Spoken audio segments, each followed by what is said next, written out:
Madame, monsieur, bonsoir et merci de votre fidélité à ce 19-20.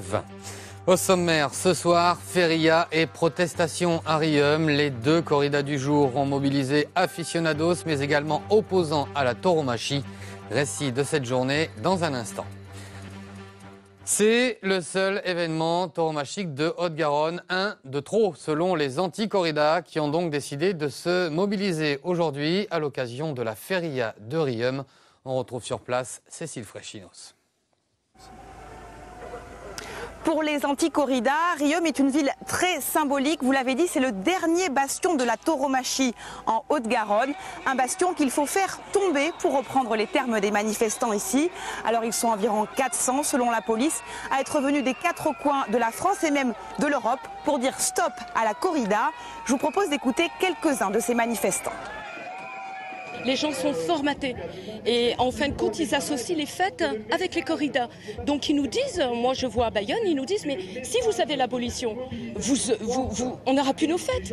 Alors que nous on est pour nos fêtes, on est pour nos traditions.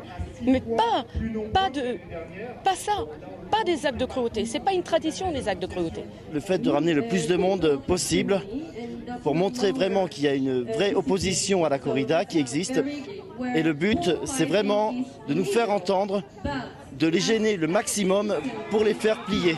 Faire du bruit, beaucoup de bruit, c'était donc le mot d'ordre ici pour les manifestants.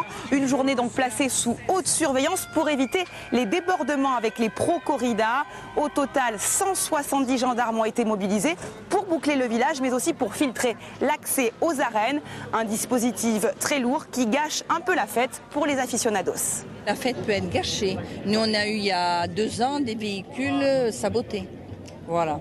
Donc c'est vrai que ça gâche quand même une partie du plaisir et de la feria. Mais bon, on est quand même des adeptes et des fidèles. Je comprends parfaitement qu'on soit anti-corrida, mais utiliser la violence comme nous en avons été victimes il y a quelques années avec des voitures saccagées, je trouve ça totalement intolérable. Voilà, les aficionados n'embêtent personne, on demande simplement la réciprocité aux autres. La corrida a débuté à 17h30 et se poursuit en ce moment même. Les forces de l'ordre vont rester sur place une partie de la soirée pour éviter d'éventuelles confrontations à la sortie des arènes. Merci Cécile et à